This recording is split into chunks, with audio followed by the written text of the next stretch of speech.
इस कार्यक्रम के प्रसारण पुण्यार्जक हैं श्री राजेंद्र प्रसाद जैन, श्रीमती ममता जैन, श्री प्रशांत जैन, श्रीमती दिव्या जैन, पारस जैन, श्री भरत जैन, श्रीमती सौम्या जैन एवं समस्त परिवार मुंबई। गुरुदेव हमेशा श्रमण संघ के लिए संबोधित करते रहे। हमेशा क्यों करते रहे, यह विचारणीय है। हमेशा इसलिए करते रहें क्योंकि बार बार आगम के आधार से स्वरूप का परिज्ञान कराना पड़ता है। एक बार स्वरूप का परिज्ञान होने के बाद भी बहुत जल्दी वह ज्ञान वह विषय विस्मृत हो सकता है।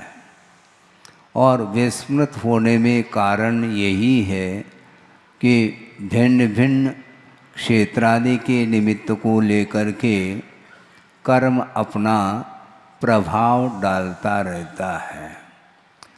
कर्म प्रभाव डालता रहता है, इसका आशय भी यही है कि वह प्रभाव नहीं डालता, हम प्रभावित होते रहते हैं। क्योंकि प्रभाव डालने वाला जड़ नहीं हो सकता, वह कर्म जड़ है और वह प्रभाव डाल रहा, यह केवल कथन पद्धति है। हम प्रभावित हो रहे हैं इसलिए कहने में आता है कि वह प्रभाव डाल रहा है। इसलिए वस्तु के माध्यम से बंद नहीं होता। बंद के लिए वस्तु एकमात्र नॉमिनल है, निमित्त के रूप में उपस्थित हो सकता है। किंतु स्वयं हमारा उपयोग यदि उस वस्तु की ओर जाता है राग द्वेषादि के रूप में, तो कर्म का बंध अनिवार्य रूप से होता है। इसलिए उनका बार बार कहना रहता है कि निरंतर आगम का अध्ययन, निरंतर उपयोग आगम की ओर होना चाहिए। एक क्षण के लिए भी आगम का आधार लेकर के मान लो हम बैठ जाते हैं तो निश्चित रूप से हमारा मन उसी ओर जाता है जो अनादिकाल से संस्कारित है। मोहजन्य संस्कार हमेशा समय समय पर वह आपको प्रभावित करते रहते हैं। प्रभावित करते रहते का अर्थ हम प्रभावित होते रहते हैं, क्योंकि यह स्वभाव जैसा बन चुका है। स्वभाव जैसा इसलिए कहा जा रहा है क्योंकि वह विभाव भी स्वभाव ही माना जाता है।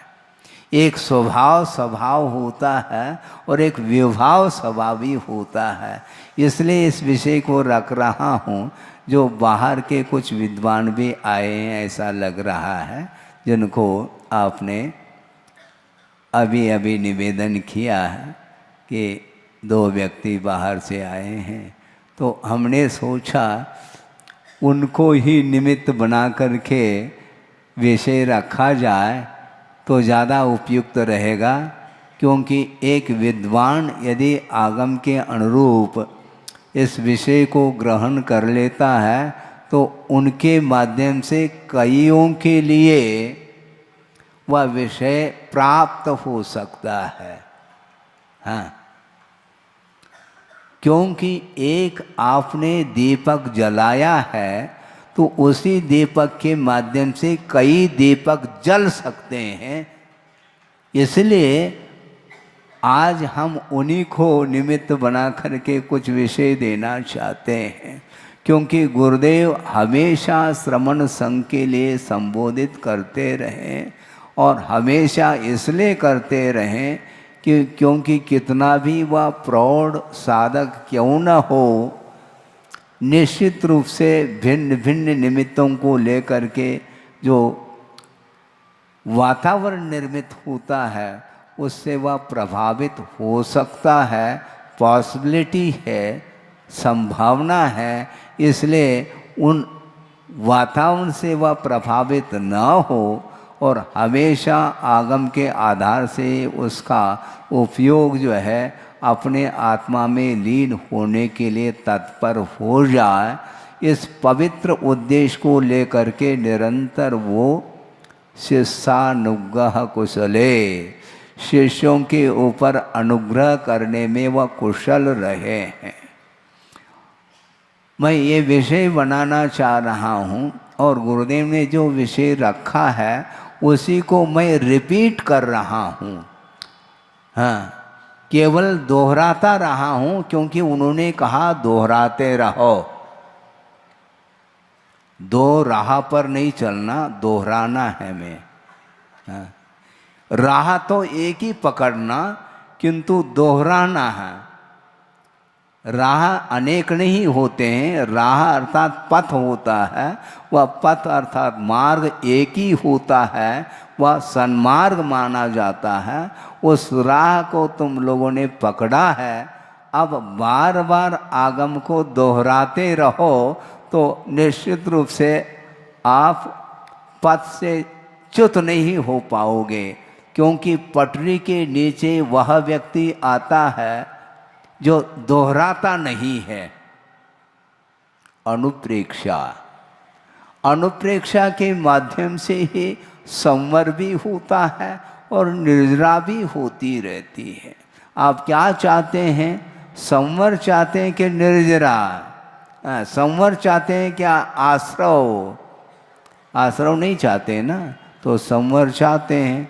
संवर के ऊपर श्रद्धान करो, 7 तत्वों में संवर तत्व आता है और संवर तत्व के ऊपर जिसकी आस्था मजबूत हो जाती है वह निश्चित रूप से संवर के लिए जितने भी साधन सामग्री है उसी का वह आलम्बन लेता रहता है।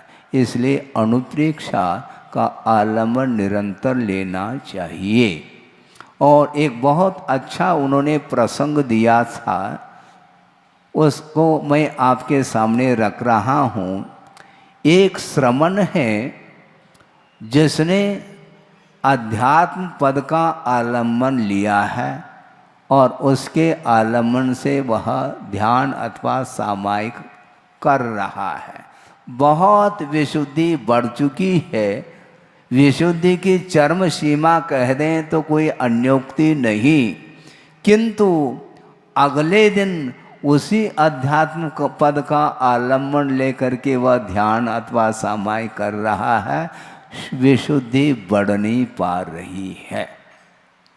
अब प्रश्न ये उठता, विकल्प ये मन में आता है कि अध्यात्म पद के आलम्बन से विशुद्धि बढ़ती है, क्या कुछ और आलम्बन लेने से विशुद्धि बढ़ती है? अध्यात्म का सहारा लेते हैं उसके माध्यम से विशुद्धि बढ़ेगी, यदि बढ़ेगी तो। किंतु समय समय पर भिन्न भिन्न अनुभाग शक्ति को लेकर के कर्म उदय में आते रहते हैं, इसलिए उस अध्यात्म पद का प्रभाव उपयोग के ऊपर नहीं पड़ पाता, इसलिए विशुद्धि में कमी आती चली जाती है। इसलिए निरंतर मुहुर्मुहुर् चिंतनम पुनर्चिंतनम इति अनुप्रेक्षा, ऐसा कहा। महाराज आप एक ही बात को दोहराते रहते हैं। हम दोहराने के लिए गुरुदेव की आज्ञा है, उनकी आज्ञा का ही तो मैं पालन कर रहा हूँ। आपका यदि मन लगता है तो ठीक है, नहीं है तो बीच बीच में चुटकुले की आवश्यकता तो आपको पड़ेगी, क्योंकि उसके बिना आपका मन लगता नहीं है। जहाँ पर थोड़ा सा रागांश आ जाता है, राग का पुट होता है, तो बहुत जल्दी आपको वह भोजन रुचता है, रुचिकर लगता है। तो इसीलिए आपकी भूमिका अलग है, श्रवण की भूमिका अलग है। उसको क्या बोलते हैं? कैप्सूल है, कैप्सूल। वो उसमें जो दवाई है वो बहुत कड़वी है, और उसको यदि लेना है तो शुगर कोटेड करने की आवश्यकता पड़ती है। उसके माध्यम से वह आराम से उस दवाई को वो लेता है। इसीलिए जिसको अध्यात्म हजम नहीं होता है उसके लिए थोड़े बहुत मनोरंजन की भी आवश्यकता पड़ती है, किंतु मनोरंजन खुराक नहीं है। भोजन के माध्यम से पेट भरता है और उसको पचाने के लिए सौंफ आदि की आवश्यकता पड़ती है। जिसने भोजन ही नहीं किया और शुरुआत में ही यदि मान लो सौंफ लेना चाहता है तो उस सौंफ को हम सौंपना नहीं चाहते। हाँ, उसकी क्या उपयोगिता है? आप पहले भोजन करिए और उसको डाइजेस्ट करने के लिए कुछ चूर्ण आदि की आवश्यकता पड़ती है। उसी प्रकार अध्यात्म बहुत गरिष्ठ भोजन माना जाता है। उसके लिए बार बार निरंतर अनुप्रेक्षाओं का चिंतन करके ही वह बाहरी पदार्थों से अपने आप की उपयोग को मोड़ करके शुद्ध परमात्म तत्व में वह केंद्रित कर सकता है अपने उपयोग को। और उन्होंने ये कहा था कि वस्तुतः ज्ञान भिन्न है और संवेदन भिन्न है। आप सुन रहे हैं? ज्ञान भिन्न है और संवेदन भिन्न है। संवेदन वस्तुतः वह निश्चय नहीं का विषय बनता है और ज्ञान वह निश्चय नहीं का भी विषय बन सकता है और व्यवहार नहीं का भी विषय बन सकता है। इसलिए सर्वज्ञ भगवान निश्चय से सर्वज्ञ नहीं है, ऐसा कुंद देव का कहना है। कहाँ पर कहा है? शायद नियम सार में यह गाथा आती है। जानदि पश्यदि सव्वम, जानदि पश्यदि सव्वम व्यवहार नयेन केवली भगवम, केवल नानी जानदि पश्यदि नेमेन अपानम। नेमेन अर्थात निश्चय से वह आत्मा का ही संवेदन करते हैं, आत्मा को ही जानते हैं। नेमेन अपानम जानदि केवल नानी, केवली भगवान वस्तुतः निश्चय से आत्मज्ञ है और व्यवहार से सर्वज्ञ है। ये ध्यान रखो, व्यवहार से सर्वज्ञ। विश्व का जो उन्हें ज्ञान हो रहा है वह व्यवहार से इसलिए हो रहा है क्योंकि विश्व का संवेदन नहीं कर सकते, वो विश्व को जान सकते हैं।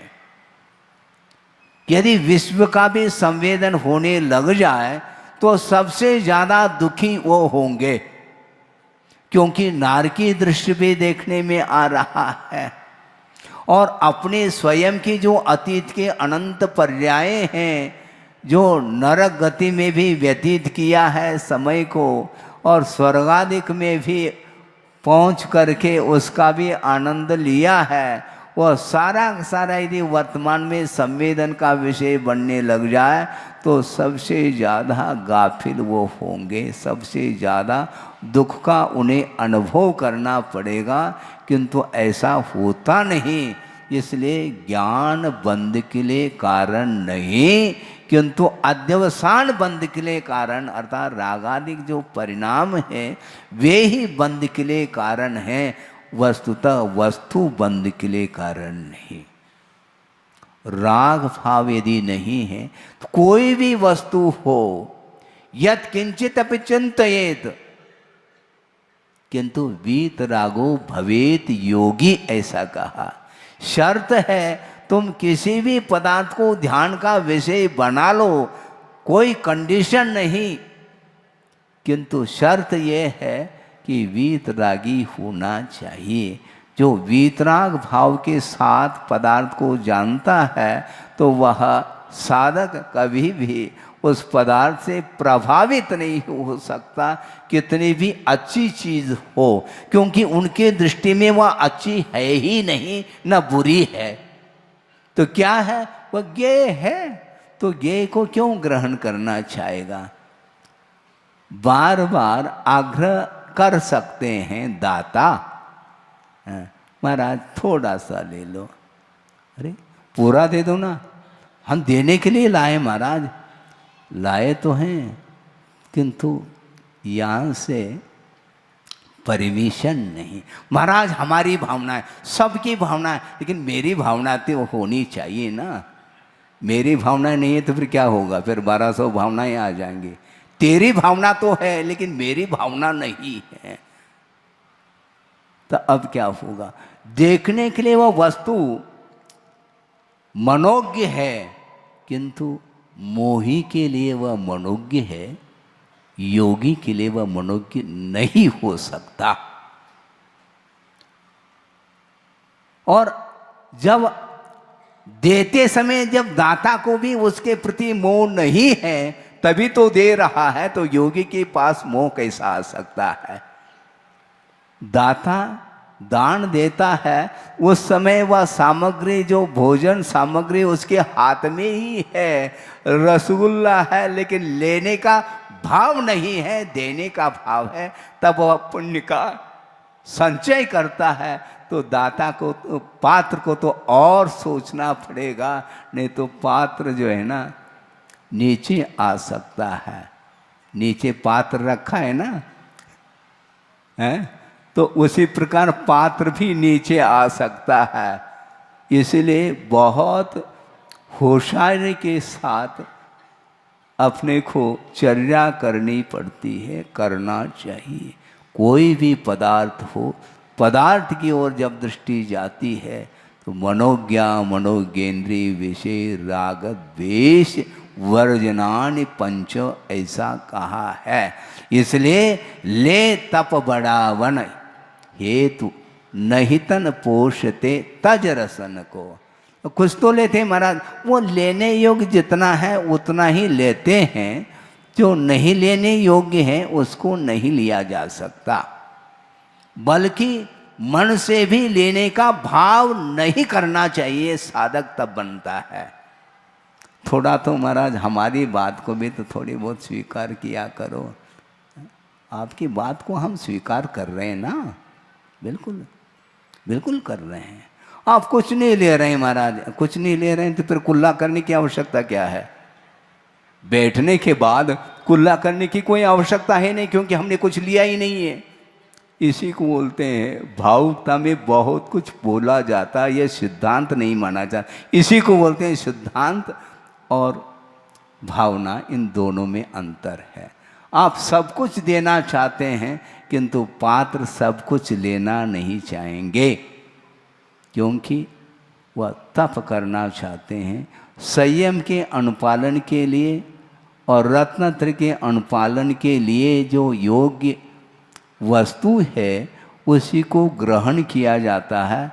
इसी को बोलते हैं विधिवत, रुचिवत नहीं। आप अपनी रुचि से खिलाओ, कोई बाधा नहीं, बहुत सासे पुण्य का संचय आप कर रहे होते हैं, किंतु पात्र को भी तो संचय करना होता है क्या नहीं, क्योंकि अनुग्रह दोनों के ऊपर होना चाहिए। अनुग्रहार्थम स्वस्यात् सर्वो दानम कहा। अनुग्रह दाता दान दे करके पात्र के ऊपर अनुग्रह कर रहा है, और पात्र नहीं ले करके वह सो के ऊपर अनुग्रह करता है। दाता के लिए क्या अनुग्रह हो रहा है, पुण्य संचय हो रहा है। और पात्र के ऊपर क्या अनुग्रह हो रहा है उस दान के द्वारा, तो सम्यक ज्ञानादि अभिवृद्धि, ऐसा कहा। रत्नत्रय में जो विकास होता है वही अनुग्रह माना जाता है, उस दान का वह फल माना जाता है। इसलिए दोनों को फल मिलना चाहिए। दोनों के लिए कर्मों की, पाप कर्म की निर्जरा हो, और दोनों के लिए सासे पुण्य का संचय हो। इस उद्देश्य को लेकर के ही साधक साधना करते रहते हैं। इसीलिए गुरुदेव का ये कहना है, ज्ञान वस्तुतः बंध के लिए कारण नहीं, किंतु राग बंध के लिए कारण है। किंतु वह राग, कौन सा राग बंध के लिए कारण है? धर्मानुराग बंध के लिए कारण नहीं, किंतु विषयानुराग बंध के लिए कारण होता है।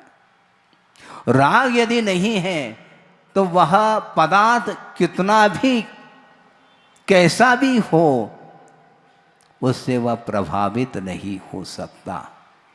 इसलिए भीतरी जो कर्म है उस कर्म के उदय से ही वह संसारी प्राणी गाफिल होता है। एक उदाहरण दिया था गुरुदेव ने, देखो दो व्यक्ति है, दोनों के लिए क्षेत्र एक ही है, भिन्न भिन्न क्षेत्र नहीं। एक ही क्षेत्र पर दो व्यक्ति बैठे हैं और एक बंधन का अनुभव कर रहा है और एक बंधन का अनुभव नहीं कर रहा है। ऐसा कौन सा उदाहरण है उन्होंने? हाँ, उदाहरण ये दिया था, जेल में कैदी भी होता है और जेलर भी होता है। बंधन का अनुभव कौन करता है? कैदी करता है, क्योंकि वह अपराधी है इसलिए उसको बंधन में डाला गया है। वह उच्छृंखल था इसलिए उसके लिए बेड़ी की आवश्यकता है।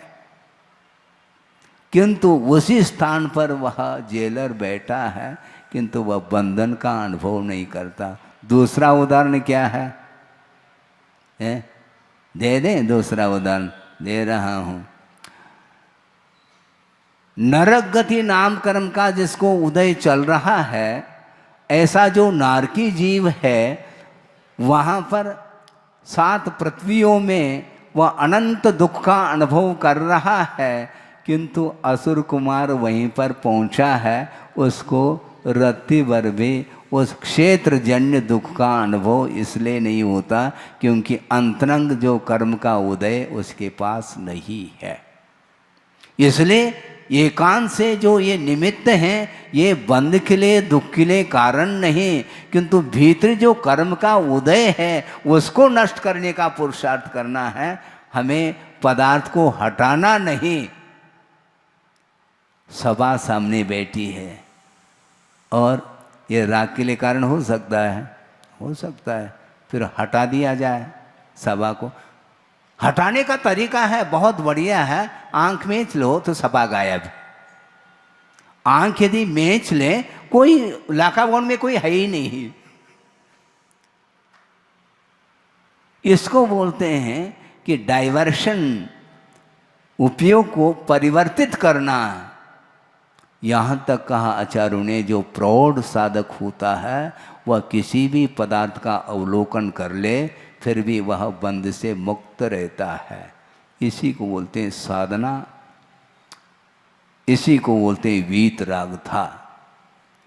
क्योंकि स्वरूप की ओर दृष्टि है, स्वभाव की ओर दृष्टि है, इसलिए वह बंध के लिए कारण नहीं होता।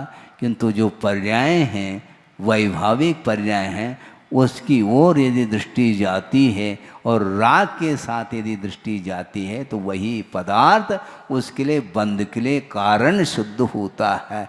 इसलिए पदार्थ को जानते हैं केवली भगवान, विश्व को जान रहे हैं, बल्कि जान नहीं रहे, पूरा विश्व जानने में आ रहा है। इसके उपरांत भी बंध से मुक्त है क्योंकि मोह कर्म का अभाव हो चुका है। मोह क्षयात ज्ञान दर्शनावरणांतराय क्षयाच केवलम कहा। केवल ज्ञान जो उत्पन्न होता है वह मोहनी कर्म के क्षय के पश्चात होता है और मोहनी कर्म का क्षय उनका हो चुका है। इसलिए कोई भी पदार्थ से वो प्रभावित नहीं हो रहे हैं।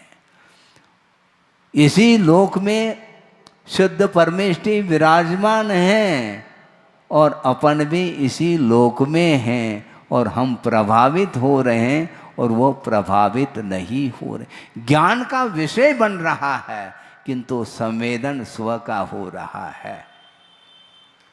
जो स्वरूप का संवेदन करता है उसको कभी भी दुख का अनुभव, राग द्वेष आदि का भाव संभव ही नहीं है।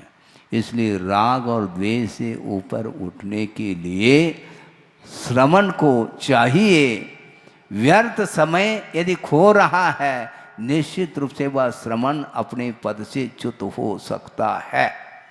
इसलिए बार बार संबोधित करने की आवश्यकता पड़ती है श्रवण के लिए भी। महाराज श्रवण तो महाव्रती है तो, किंतु महाव्रती होकर के भी अभी वह पौधा है, हाँ, उसको संभालने की आवश्यकता है।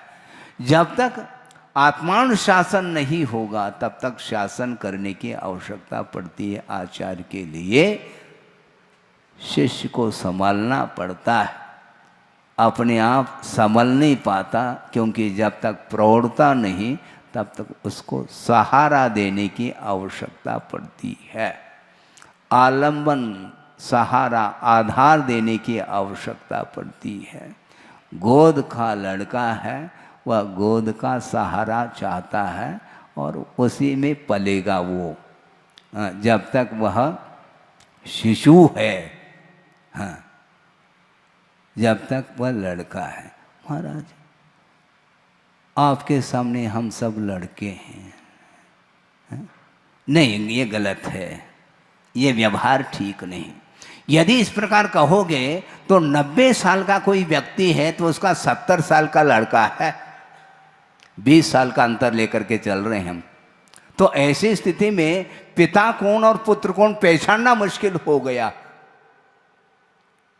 संभव है 70 साल का वह लड़का जिसका शरीर जो है क्षीण हो रहा है और 90 साल के जो पिताजी है उनका शरीर अभी भी हो सकता है, पुष्ट हो सकता है। तो कौन पिताजी है, कौन बालक है, कौन पालक है, इसको पहचान करना मुश्किल हो जाएगा।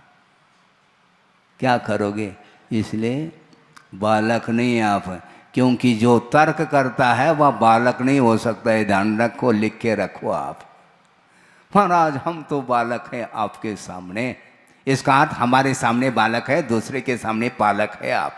पक्की बात है, तभी तो आप दूसरे का पालन कर रहे हो, आप संचालन करते हैं, मंच का नहीं।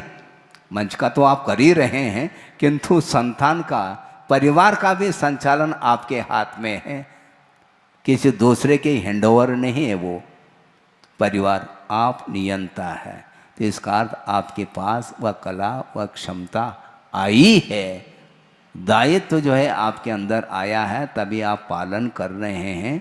इसलिए आचार्यों का ये कहना है, जब तक आत्मा के ऊपर अनुशासन नहीं है तब तक आचार्य का सहारा लेना अनिवार्य शुद्ध होता है, लेते हैं। इसलिए ज्ञान वस्तुतः बंध के लिए कारण नहीं, किंतु राग ही बंध के लिए कारण है। इसलिए श्रवण पद को अंगीकार करने के उपरांत राग कम होना चाहिए, ये उनका बार बार कहना रहता है। बहुत जल्दी, अभी हमने कहा था ना, वही अध्यात्म पद जिसके माध्यम से विशुद्धि इतनी बड़ी थी, किंतु दूसरे दिन वह विशुद्धि डाउन क्यों हो गई? टेम्परेचर डाउन क्यों होता है?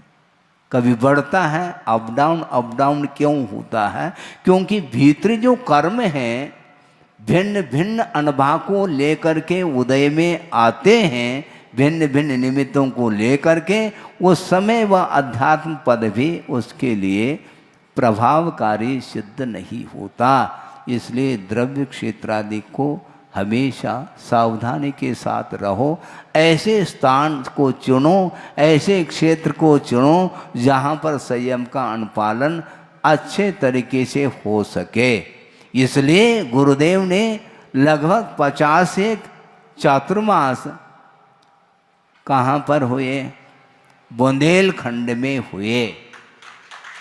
तालियां बज गई, क्योंकि बुंदेलखंड के प्रति राग आपका है बना हुआ। बुंदेलखंड में क्योंकि सात्विक वह क्षेत्र है, महानगरी में चले जाएं तो स्वयं का तो हित हो सकता है, किंतु शिष्यों का क्या होगा? जो छोटे छोटे पौधे हमने लगाए हैं उनका वहाँ पर क्या होगा? छोटा पौधा है और लू लपट लग जाए, वह उसमें झुलस जाएगा, फिर वह राख हो सकता है। इसलिए उसको उस स्थान पर ले जाना चाहिए जहाँ पर अनुकूल वातावरण हो। तो उन्होंने अच्छे क्षेत्र, सिद्ध क्षेत्र आदि में ही चातुर्मास आदि किए हैं और इतना विशाल जो संघ का निर्माण किया है, ये सारा सारा परिणाम अब सामने देखने को मिल रहा है। इसलिए शुरुआत में जो साधक होता है, जिसके अंदर अनुभव नहीं, प्रौढ़ता नहीं, उसके लिए बहुत अनुकूल वातावरण क्षेत्र आदि में रहना उपयुक्त रहता है। नहीं है तो निश्चित रूप से वह वातावरण उसको प्रभावित कर सकता है। इसलिए संवेदन और ज्ञान में बड़ा अंतर है। संवेदन पर का नहीं होता, ज्ञान स्व का भी होता है, पर का भी होता है। ज्ञान अतीत का भी होता है, अनागत का भी होता है, किंतु संवेदन मात्र स्व का होता है और वर्तमान का होता है। अतीत अनागत का संवेदन संभव नहीं है। यदि अतीत का भी संवेदन होने लग जाए तो बहुत कठिनाई होगी। कठिनाई ये होगी, मान लो जिसका त्याग हमने किया है वह ज्ञान का विषय बन गया, तो संवेदन होने लग जाए तो फिर क्या होगा? पालन कैसे करेंगे? कर पाएंगे क्या? नहीं कर पाएंगे। संयम का पालन कैसे करेंगे? संवेदन वर्तमान का ही होता है, यह सम्यक एकांत है। मान लो एक्सीडेंट के माध्यम से पैर टूट गया, फ्रैक्चर हो गया और उसको 15 दिन, महीना भर, 2 महीना यथा योग क्या चढ़ा उसके पर? प्लास्टर। और उसके बाद फिर धीरे धीरे वह ठीक हो गया और चलने लगा, बल्कि वह दौड़ने लगा। किंतु दौड़ तो लगा रहा है, ज्ञान तो उसके पास है कि एक्सीडेंट के माध्यम से मेरा पैर टूट गया था, काफ़ी वेदना हुई थी, हो नहीं रही, वेदना हुई थी, इसका ज्ञान है उसको। किंतु संवेदन वर्तमान में यदि होने लग जाए तो दौड़ नहीं लगा सकता। इसलिए संवेदन और ज्ञान में जमीन आसमान का अंतर है। इसलिए आचार्य कहते हैं कि स्वसंवेदन के लिए पर पदार्थ के प्रति जो दृष्टि बार बार जाती है, उसको अपने ही पुरुषार्थ के माध्यम से उसको नियंत्रित करना होता है। उसके बिना कभी भी विशुद्धि, उसके बिना कभी भी शांति मिल नहीं सकती है। विशुद्धि कैसे बढ़ाएं महाराज? किसी ने कहा कि महाराज आजकल पुण्य पतला हो रहा है। पतला हो रहा है, उसको गाढ़ा कैसे करें? पुण्य को गाढ़ा कैसे करें महाराज? तो पाप को पतला कर दो। पाप को पतला करोगे, ऑटोमेटिक पुण्य जो है गाढ़ा हो जाएगा। हैं? पुण्य गाढ़ा करने के लिए तुम प्रतीक्षा करो, प्रतीक्षा मत करो। हैं? परीक्षा में खरे उतर जाओ, प्रतीक्षा करने की आवश्यकता नहीं। अपने को पाप को पतला करना है। संक्लेश को समाप्त करोगे तो विशुद्धि को बढ़ाने की आवश्यकता नहीं, क्योंकि वह विशुद्धि संक्लेश की अपेक्षा से वह अपोजिट तत्व माना जाता है, वह विपरीत तत्व है। संक्लेश का अभाव कर दो, अपने आप विशुद्धि। विशुद्धि का अभाव हो गया तो संक्लेश आएगा। और संक्लेश और विशुद्धि से जो ऊपर उठ चुका है उसको कोई भी फर्क नहीं पड़ता। विशुद्धि घट रही, पर्याय है, घटेगी, क्या बात हो गई। हम प्रतीक्षा नहीं करते, क्योंकि हमें गलत कार्य करना ही नहीं, अपने आप विशुद्धि बढ़ेगी। हाँ, क्योंकि हम विपरीत कार्य करते हैं तो निश्चित रूप से संक्लेश हाथ लगेगा और विशुद्धि नहीं बढ़ेगी। और अपने आप विशुद्धि बढ़ सकती है यदि विपरीत तत्व को हम हाथ में नहीं लेते हैं, तो अपने आप ही स्वरूप की ओर गति होती है। स्वरूप की ओर जाने के लिए जो विपरीत दिशा की ओर जो यात्रा हम कर रहे हैं, उस यात्रा को लौटाना पड़ेगा आपको। उसके बिना संभव नहीं, आपको बैक होना पड़ेगा। उन्मार्ग की ओर हमेशा इसकी गति होती रही है। इसलिए संस्कार, मोहजन्य संस्कार समाप्त नहीं हो पाते, इसलिए बार बार बार बार वह फेल होता आया है। फेल होने से हमें गम नहीं है, क्योंकि बार बार बैठना है, अगले अटेम्प्ट में बैठेंगे, निकालेंगे। हैं, प्री में निकल गया, मेंस में भी निकल गया, और ओरल में फेल हो गया, तो फिर 1 2 1 2 करना, करेंगे, क्या बात हो गई। एक चींटी है, वह पुरुषार्थ के बल पर छत तक पहुंच गई है, पहुंचने वाली है, और पैर फिसल गया और नीचे आ गई। अब क्या करें, फिर 1 2 1 2 करना ही है।